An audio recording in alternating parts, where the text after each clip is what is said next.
नमस्कार, मैं विजय लक्ष्मी, सहायक आचार्य राजनीति विज्ञान, गौरी देवी राजकीय महिला महाविद्यालय अलवर। और आज हम इस वीडियो में चीन की विदेश नीति के बारे में जानेंगे। द्वितीय महायुद्ध से पूर्व चीन की स्थिति अंतर्राष्ट्रीय समुदाय में एक कमजोर एवं द्वितीय श्रेणी के राष्ट्र के रूप में की जाती थी। विभिन्न यूरोपीय देशों, जापान व अमेरिका ने चीन का खूब शोषण किया।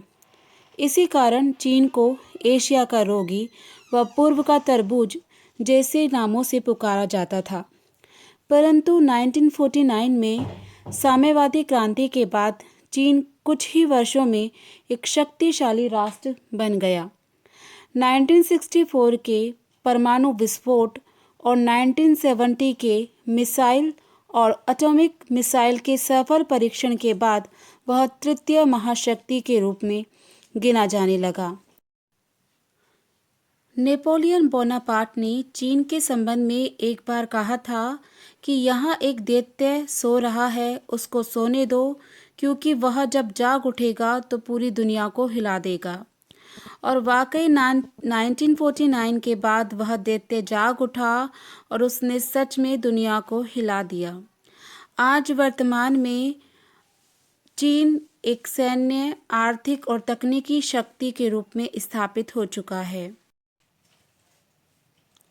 रॉबर्ट ए स्कालापेनो के अनुसार चीन की विदेश नीति के 3 व्यापक तत्व हैं: परंपरा, ट्रेडिशन, राष्ट्रवाद, नेशनलिज्म और मार्क्स लेनिन माओवाद। चीन की भौगोलिक परिस्थितियों से प्रभावित परंपरा ने वहाँ के लोगों के आचार व्यवहार और विस्तृत विश्व के साथ चीन के संबंधों को संचालन करने वाली नीतियों को प्रभावित किया। चीन की कूटनीति में सहनशीलता, वास्तविकता, क्रूरता, संवेदनशीलता सभी ने अपनी भूमिका निभाई और साथ ही अति महत्वपूर्ण अपवादों को छोड़कर उसकी शेष विश्व के प्रति अरुचि एवं लापरवाही भी दृष्टिगोचर होती है। चीन की विदेश नीति का दूसरा मुख्य निर्धारक है राष्ट्रवाद, अर्थात चीनी मूल्यों, आचार, व्यवहार और नीति। और तीसरा मुख्य निर्धारक तत्व है मार्क्सवाद, लेनिनवाद, माओवाद और अब समाजवादी बाजार व्यवस्था का सिद्धांत। चीन की विदेश नीति कभी स्थायी या ठोस सिद्धांतों पर चलने वाली नहीं रही।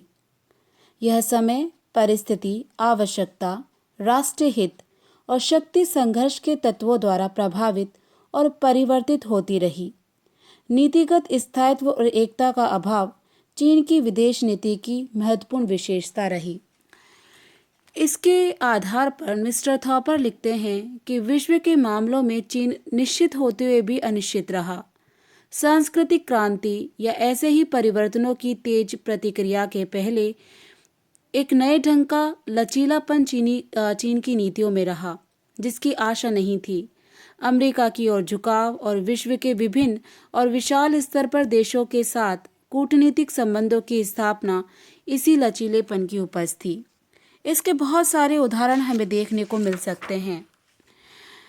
इसका बहुत अच्छा उदाहरण चीन और रूस के संबंध रहे। 1949 की क्रांति के बाद रूस ने साम्यवादी चीन को भारी मात्रा में आर्थिक, तकनीकी और सैनिक सामग्री की सहायता दी। उसे संयुक्त राष्ट्र संघ का सदस्य बनाने का निरंतर प्रयत्न किया और कोरिया युद्ध के समय चीन को पूर्ण समर्थन दिया। लेकिन 1960 के बाद जबकि चीन पर्याप्त रूप से शक्तिशाली बन गया, तब चीन ने सोवियत संघ पर आरोप लगाना शुरू कर दिया और उसे साम्यवाद का शत्रु कहने लगा। चीन ने रूस द्वारा हड़पे हुए प्रदेश भी रूस से मांगने शुरू कर दिए। 1969 में दोनों देशों के मध्य सैनिक मुठभेड़ भी हुई। इससे चीन और रूस के मतभेद बहुत अधिक उग्र हो गए। 1986 तक दोनों देशों के मध्य तनाव बना रहा।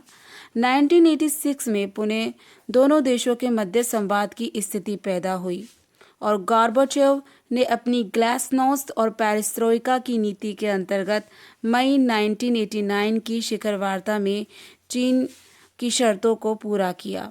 इसके बाद चीन का रूस के साथ संवाद बना हुआ है, लेकिन इस संवाद की स्थापना में रूस की पहल और उदारता का मुख्य हाथ है। इसी तरह हम भारत और चाइना के संबंधों को भी देख सकते हैं। भारत उन देशों में था जिसने साम्यवादी चीन को तत्काल मान्यता प्रदान कर दी और संयुक्त राष्ट्र संघ में उसे सदस्यता दिलवाने के निरंतर प्रयत्न किए, जबकि 1962 में चीन ने भारत के ऊपर आक्रमण भी किया। भारत ने चीन द्वारा तिब्बत पर अधिकार करने पर भी कोई विशेष विरोध प्रकट नहीं किया।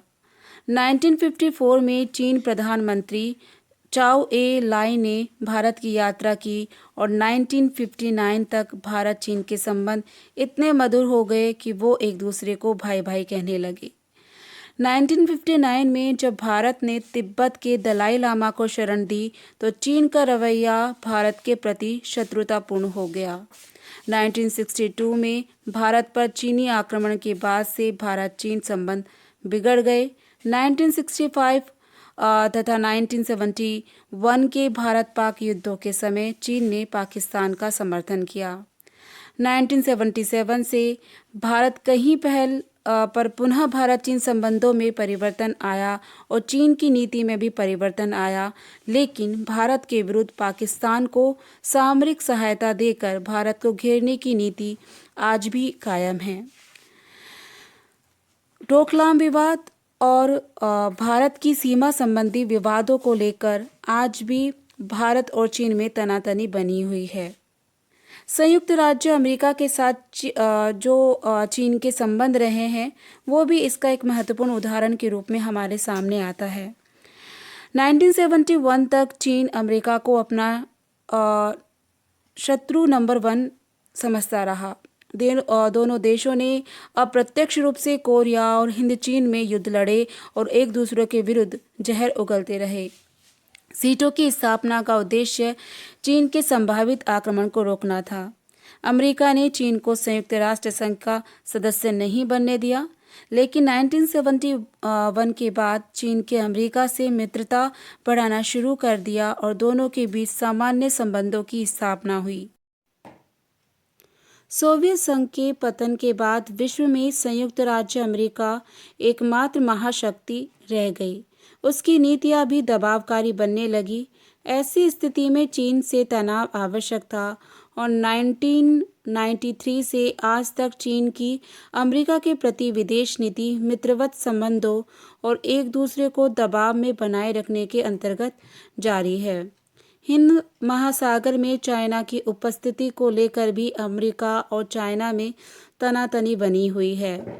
कोविड-19 के लिए अमेरिका ने चाइना को जिम्मेदार ठहराया और चाइना ने इसका विरोध किया। इस तरह से दोनों के मध्य दबाव, तल्खियाँ और मित्रवत संबंध निरंतर चल रहे हैं।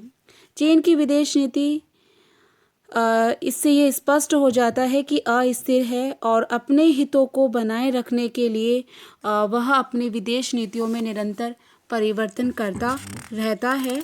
और एक राष्ट्र की नीति।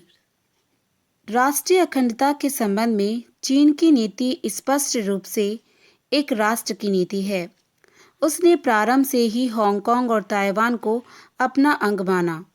हांगकांग के संदर्भ में उसने ग्रेट ब्रिटेन से बात करने से इनकार कर दिया और कहा था कि यदि निश्चित तिथि पर यदि वहां से यूनियन जैक नहीं उतार लिया गया तो चीन की जनमुक्ति सेना हांगकांग चली जाएगी। परिणामतः बिना किसी विरोध के हांगकांग का विलय एक राष्ट्र दो व्यवस्थाओं के रूप में हो गया। ताइवान के संदर्भ में भी एक राष्ट्र की नीति पर चीन कोई समझौता करने के लिए तैयार नहीं है। इस विषय पर अमेरिका से भी बात करने को तैयार नहीं है। द्वितीय महायुद्ध के बाद तो चीन का अंतर्राष्ट्रीय प्रतिनिधि ताइवान फार्मोसा ही था। वीटो का अधिकार भी ताइवान के पास ही था। साम्यवादी चीन को संयुक्त राष्ट्र संघ की सदस्यता भी प्राप्त नहीं थी। कालांतर में स्थितियां बदली। अमेरिका को झुकना पड़ा। उसने जो ताइवान को अंतर्राष्ट्रीय पटल पर चीन का प्रतिनिधित्व दे रखा था, वह समाप्त हुआ। चीन को संयुक्त राष्ट्र संघ में प्रवेश हुआ और ताइवान को चीन के हिस्से के रूप में मान्यता देनी पड़ी। ताइवान ने अपने स्वतंत्र अस्तित्व को बनाए रखने के लिए बहुत कोशिश की, लेकिन उसे सफलता नहीं मिली। आज ताइवान चीन का ही एक प्रदेश है, लेकिन अभी उसकी एक विशिष्ट स्थिति बनी हुई है। इस दृष्टि से ताइवान एक संप्रभुता वर्जित स्वायत्त चीनी प्रदेश है। चीन ने अमेरिका से संबंध तभी सुधारे जब अमेरिका ने चीन की एक राष्ट्र नीति को स्वीकार कर लिया। वर्तमान में ताइवान जब स्वतंत्र रूप से अमेरिका से संपर्क बनाता है, चीन अपना विरोध दर्ज करवा देता है। आज के वीडियो में इतना ही। धन्यवाद।